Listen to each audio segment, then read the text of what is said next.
gearheads, do us a favor. Go ahead and hit that subscribe button and ring the bell so you don't miss a future video that drops from us. While you're at it, go check us out on Instagram and Facebook, both at GT Garage Talk. See more behind the scenes footage and pictures of what we're driving next. And if you want to listen to the podcast for even more behind the scenes content from various different events, go to gtgaragetalk.com.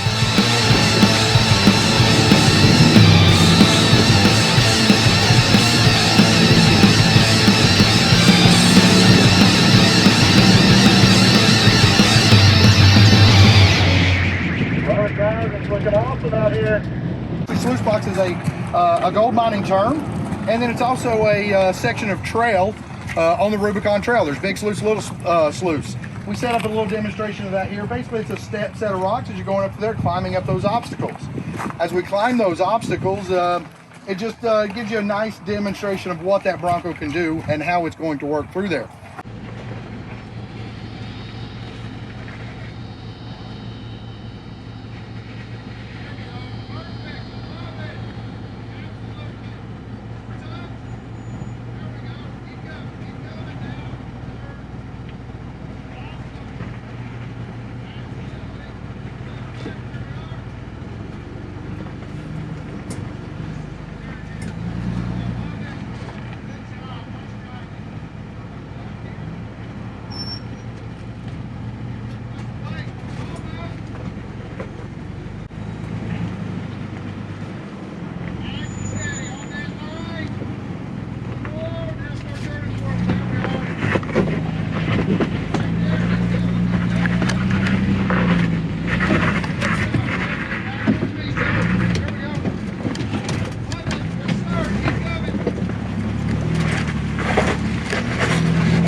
We'll make a left here. John and Mike will get you up the next section. All right.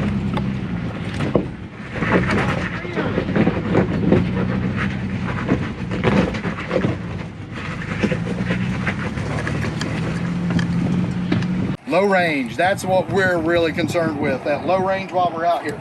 We want that extra torque to be able to climb up something, and we want engine braking to hold us down as we slowly descend off of that obstacle. So while we're doing that, we also want to talk about several things with the Bronco, known as our approach, breakover, and departure angles.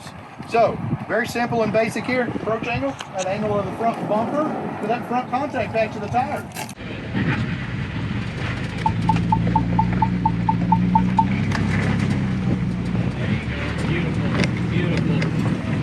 When we come up to an obstacle, we don't want to drive our bumper into it. We want our tires to roll up that obstacle as we come through there.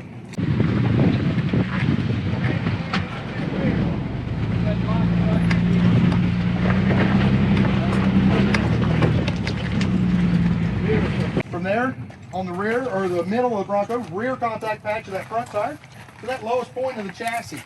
Right now, what do we see, folks? Fuel tank with a skid plate under it, right? Absolutely. From that skid plate back down to the front contact patch of those tires on the rear tire. So that becomes that ramp breakover area. We've had that bumper clear as we drive up. Now we've got the center section of the Bronco clear, so we don't become what? High centered. Oh my goodness. Whoa. Whoa, Elias. Awesome, folks. That's what we're looking for. There we go. Make a hard right for me there. Yep. Whoa.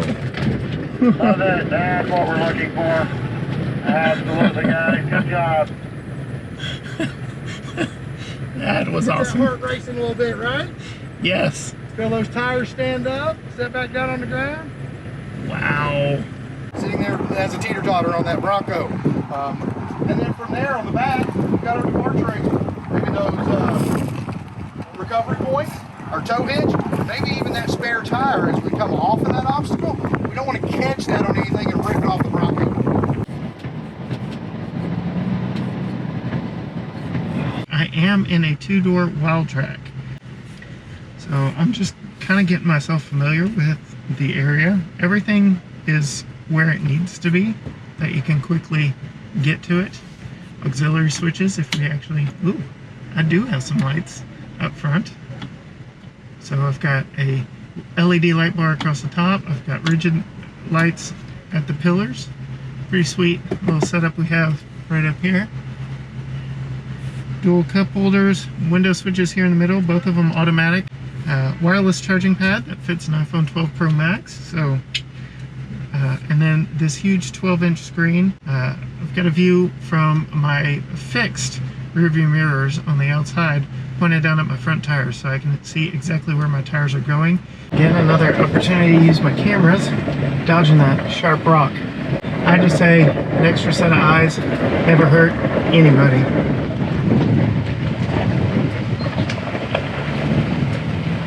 But I do have several camera angles that help me see multiple different views out the front. So I've got a view of my front bumper. It's a 180 view of the front bumper.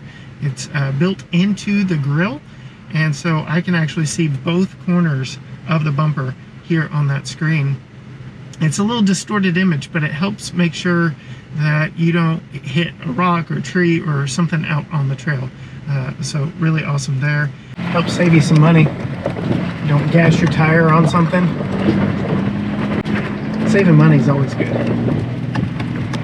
Then we've got just your standard camera up front, and lastly you've got your 360 cam, so bird's eye view, and your bumper cam built into the same screen, so I can see all around me and in front of me, and I've got dynamic turning lines, so I know exactly where my wheels are going to end up.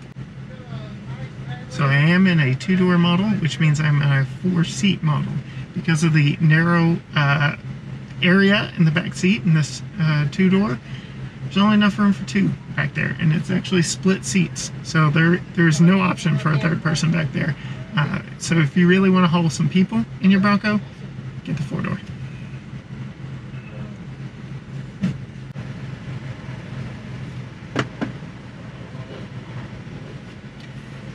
So we've got side curtain airbags for all passengers in this. That is a Bronco exclusive, so built into the roll cage here. So even though I'm in a soft top, essentially a flat out convertible, I still have side curtain airbags. So nice safety feature, good looking out Ford. Alright folks, first thing we want to do is cover just a little bit of safety. The first thing we're going to do with that is as soon as we get in that Bronco, we are putting our seatbelt on.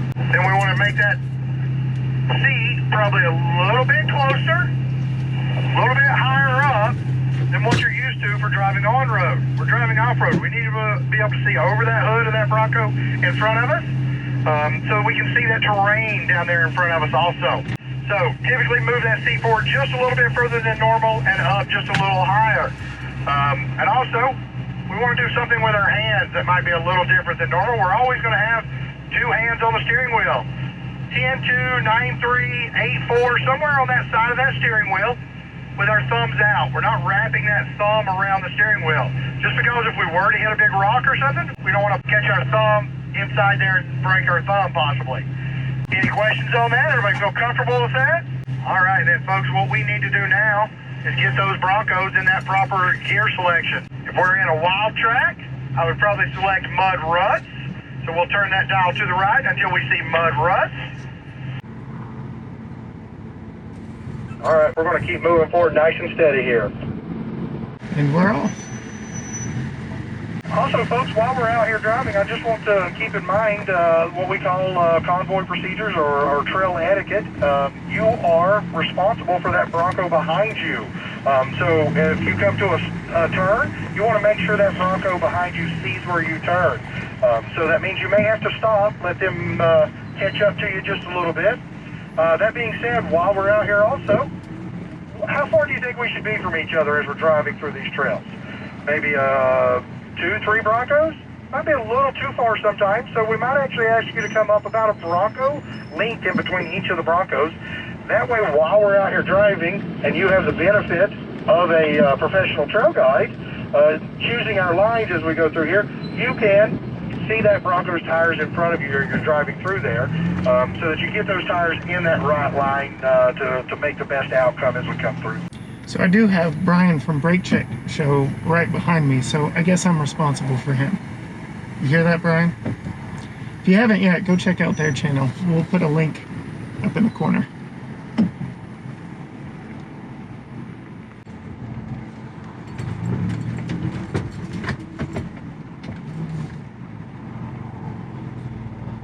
I do believe I have Elias from Rev Match Media in front of me. He is in a 4-door. Really testing out the traction.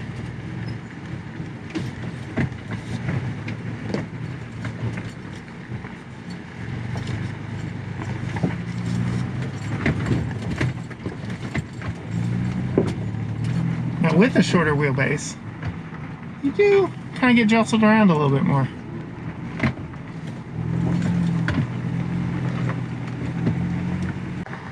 Alright folks, so this next little section of the trail gets a little technical. I'm going to jump out and give us a spot as we drop off down in here.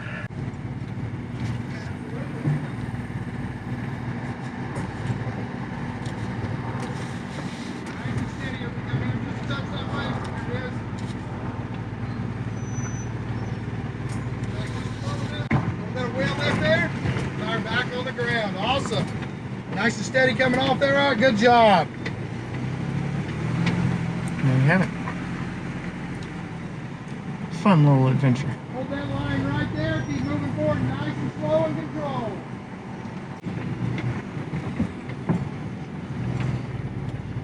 Will say, I almost forget that I've got these cameras pointed on my front wheels.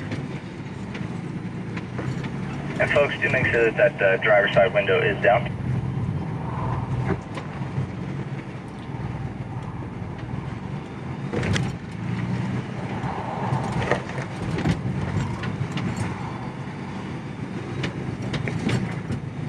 Nice.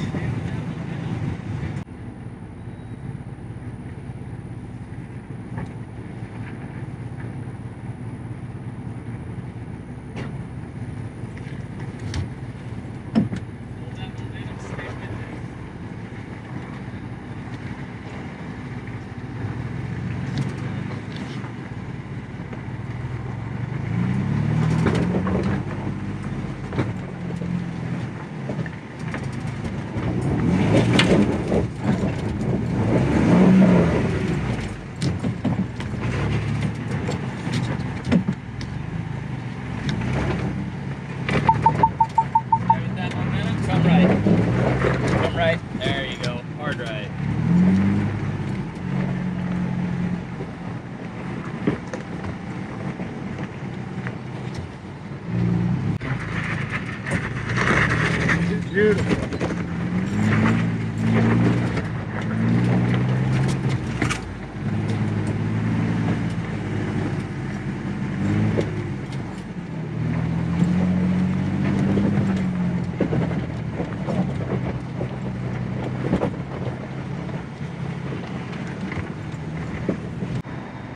All right, folks, so we're going to head towards what we call Goodyear Hill. Up Goodyear Hill, we want to talk about a new technology that we haven't even mentioned yet, called trail control. So in the middle of our goat mode dial there, you'll see a little Bronco silhouette. Press that Bronco silhouette, and then once your steering wheel is straight, you can use the buttons on the side of it there, on the left side, and say set plus or set negative. Bump that set plus up to about 4 miles an hour for me. What's that going to do is basically give you cruise control while you're on the trail at that 4 miles an hour. That will keep us moving along nice and steady up this hill at a good pace.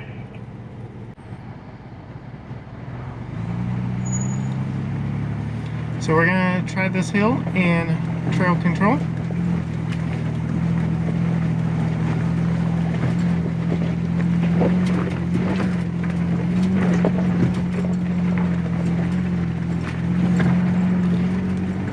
Got the rear locker locked.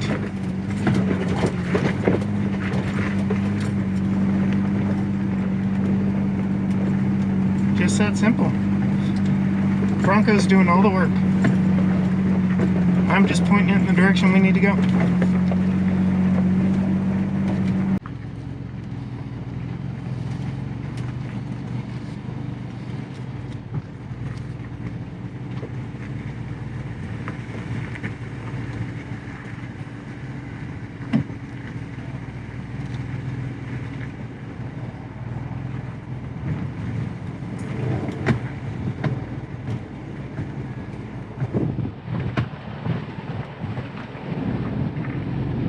Awesome, folks. Y'all look great back there driving those Broncos across those rocks. If you've got any questions, folks, feel free to ask at any time.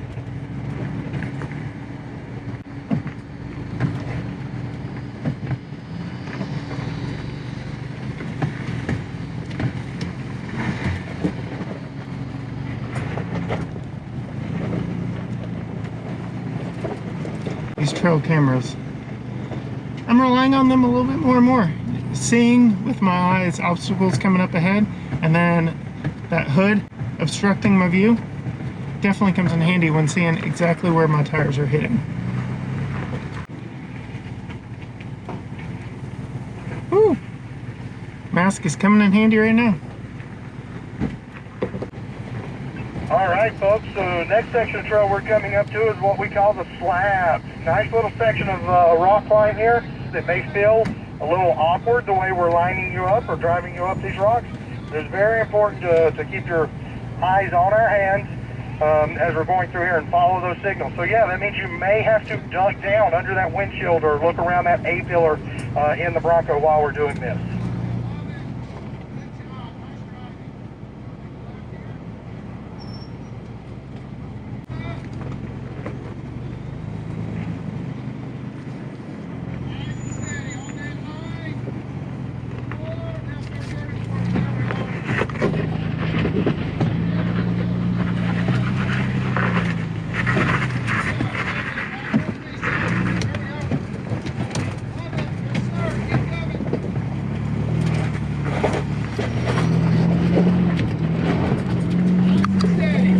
Awesome, good driving.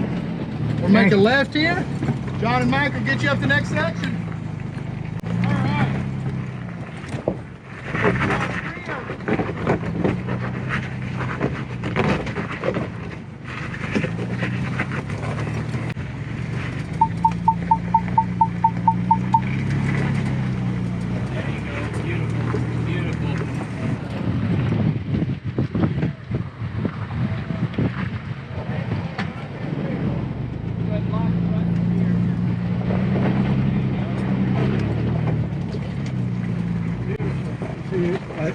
Nice sweeping left-hand turn.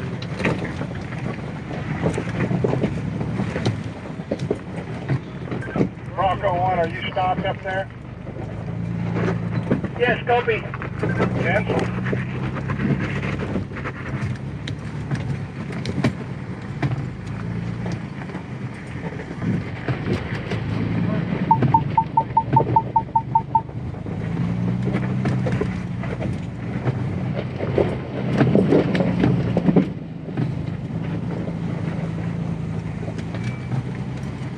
And folks, we mentioned about trail turn assist when we were having our little early discussion, so let's use that now. So that would be that fourth button across the dash.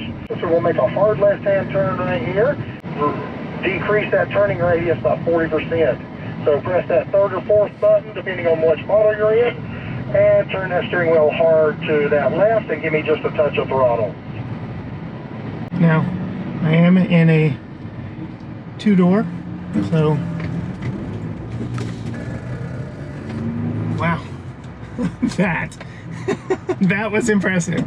I'm in a two-door, so it's already very maneuverable, but dang, that made that turn a breeze.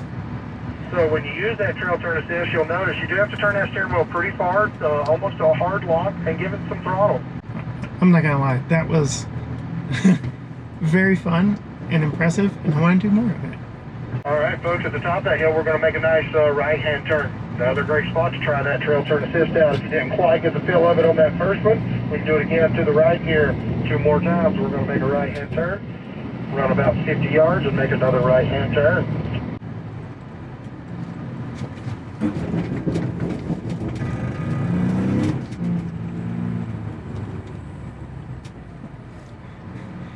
Turns sharper than I expected. That is very, very sharp turn, especially again in this two-door.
I could get used to this.